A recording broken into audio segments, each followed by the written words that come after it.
E para além de tudo isso, tem um imbróglio com o Congresso. O Bolsonaro ironizou o Rodrigo Maia, presidente da Câmara, que anunciou a criação de uma comissão externa para avaliar as queimadas na Amazônia. Ele falou ao BR Político, aspas para Maia. Minha proposta séria e efetiva, e não fake news, foi peticionarmos junto ao Supremo, pedindo os 2,5 bilhões do fundo da Petrobras para o combate às queimadas na floresta. Recursos que estão parados e poderiam entrar hoje mesmo no caixa do governo.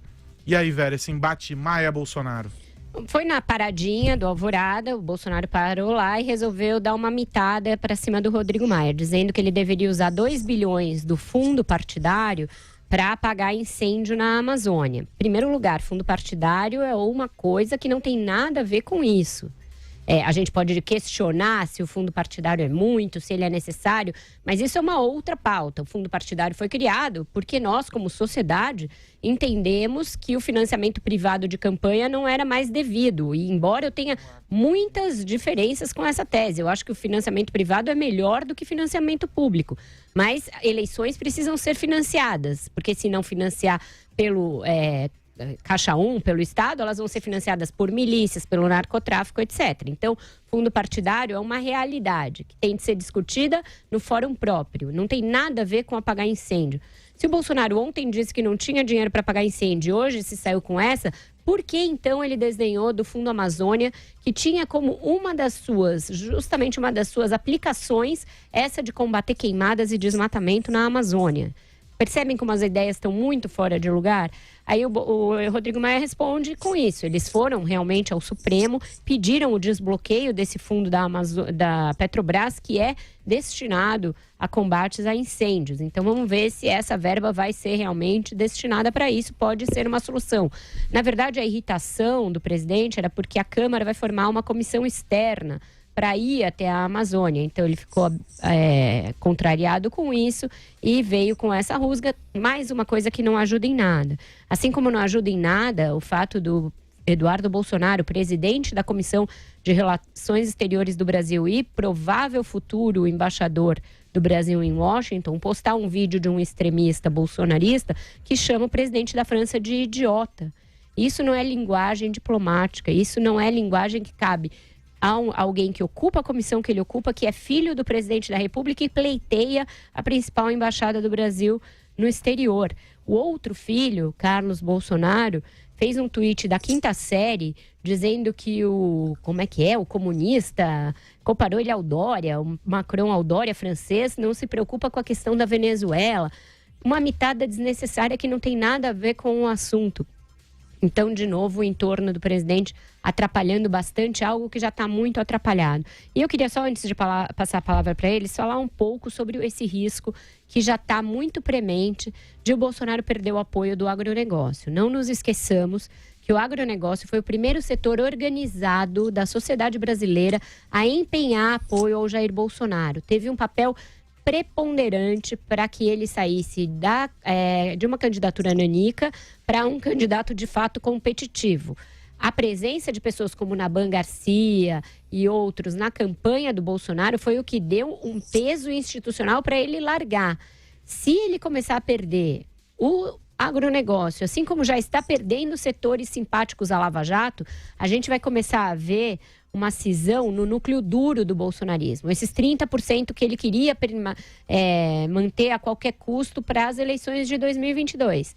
Para abaixar dos tais 30%, perdendo esses estamentos importantes do seu apoio, é o que menos custa. Então era bom quem tem juízo ao lado do presidente e não é meramente puxa-saco, o que é um grupo cada vez menor de pessoas, começar a prestar atenção nisso e aconselhá-lo que não é a imprensa, não é a esquerda, são os seus núcleos de apoio que começam a debandar. Diga lá, Constantino. Eu concordo e não acho que ele vai mudar. Ele tem esse estilo, sempre funcionou para ele, porque ele era um político de nicho e ele não entende que virou um presidente do país inteiro que deveria se portar mais como um estadista. De forma similar é o que acontece com o Trump nos Estados Unidos. Isso pode custar caro também para ele em 2020, porque ele perde o apoio dos mais moderados, né? Se os democratas viessem com alguém minimamente palatável, porque o Partido Democrata virou um bando de maluco também. Mas voltando para o Brasil, né? Veja, em relação, por exemplo, ao Bolsonaro com o Rodrigo Maia. O Rodrigo Maia está tentando ocupar um nicho. É oportunismo político também, é óbvio. Ele não é um grande estadista preocupado com essas questões de Estado. Ele está vendo que do outro lado tem um cara meio malucão, que fala mais do que pensa e fala sem pensar, e ele está querendo se vender justamente como aquele que é mais sereno e que vai tentar apagar os incêndios, né? Apagar literalmente, ou mais politicamente falando, os incêndios gerados ou alimentados por esse jeito impulsivo do governo e dos bolsonaristas, né? Então, a mitada do presidente ali, é óbvio que, veja, discordando só um pouco da Vera em algumas coisas, dinheiro não tem carimbo. Então, é óbvio que a provocação, do ponto de vista político, aí também é uma questão de narrativa. A provocação para lembrar que você está tão preocupado assim com a Amazônia, mas está querendo gastar 2,5 bi para a campanha, o Bolsonaro tem até moral para falar isso. Ele se elegeu como presidente contra imprensa, contra vários setores organizados, gastando pouquíssimo dinheiro, né? Então não tem justificativa para 2,5 bi para fundão, e a decisão não foi da sociedade, foi canetada do STF, né, que proibiu financiamento privado e gerou essa situação absurda. Então tiveram 2 deputados hoje, um do Partido Novo, o Marcel Van Hatten, e o outro do DEM, o Kim Kataguiri, que foram na mesma linha, provocando nesse sentido. Eu sou a favor de usar o fundo partidário para isso. Então, mostra qual é a prioridade de vocês. É nesse sentido. A mensagem é nesse sentido. Então, do ponto de vista político, de narrativa, eu acho que ela tem efeito, o dinheiro não tem carimbo. Está mostrando quais são as prioridades, mostrando a hipocrisia do Maia, digamos assim, em relação à Amazônia. Agora, dito isso, você pega a fala que a Vera já mencionou do próprio filho aí, que quer ser embaixador, né?